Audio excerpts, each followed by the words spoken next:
जड़ अविद्या बिना ही यत्न और परिश्रम के अपने आप वैसे ही नष्ट हो जाती है। भोजन करिए तृप्ति हित लागी, जिमि सो आसन पचवे जठरागी।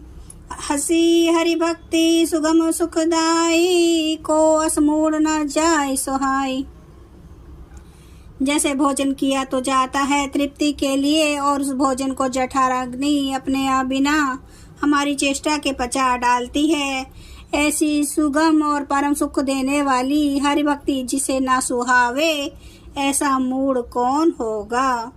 सेवक सेवे भाव बिनु भवना तरिये उर्गारी, भजऊ राम पद पंकज अस सिद्धांत विचारी। हे सर्पों के शत्रु गरुड़ जी, मैं सेवक हूँ और भगवान मेरे सेव्य स्वामी है। इस भाव के बिना संसार रूपी समुद्र से तरना नहीं हो सकता। ऐसा सिद्धांत विचार कर श्री रामचंद्र जी के चरण कमलों का भजन कीजिए। जो चेतन कहाँ जड़, करई जड़ है करई चेतन। अस समर्थ रघुनायक है, भजहि जीवते धन्य। जो चेतन को जड़ कर देता है और जड़ को चेतन कर देता है, ऐसे समर्थ श्री रघुनाथ जी जो जीव हंसते हैं वे धन्य हैं। कहूँ ज्ञान सिद्धांत बुझाए, सुनो भक्ति मणि के परबुताई। राम भक्ति चिंता मणि सुंदर, बसई गरुड़ जाके उर अंतर।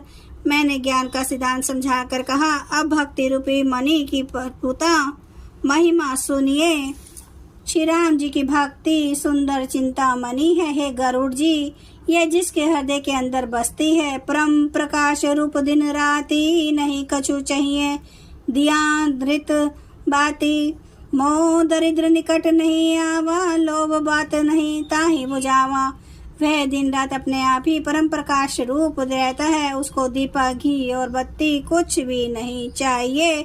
इस प्रकार मणि का एक तो स्वाभाविक प्रकाश रहता है, तो फिर मोह रूपी दरिद्रता समीप नहीं आती, क्योंकि मणि स्वयं धन रूप है। और तीसरे लोभ रूपी हवा उस मणि में दीप को बुझा नहीं सकती, क्योंकि मणि स्वयं प्रकाश रूप है, वह किसी दूसरे की सहायता से नहीं प्रकाश करती। प्रबल अविद्या तम मिट जाई, हारहि सकल सलभ समुदाय। खल कामादि निकट नहीं जाही, बसई भक्ति जाके और माही। उसके प्रकाश से अविद्या का प्रबल अंधकार मिट जाता है, मदादि पतंगों का सारा समूह हार जाता है। जिसके हृदय में भक्ति बसती है, काम क्रोध और लोभ आदि दुष्टों उसके पास भी नहीं रह जाते।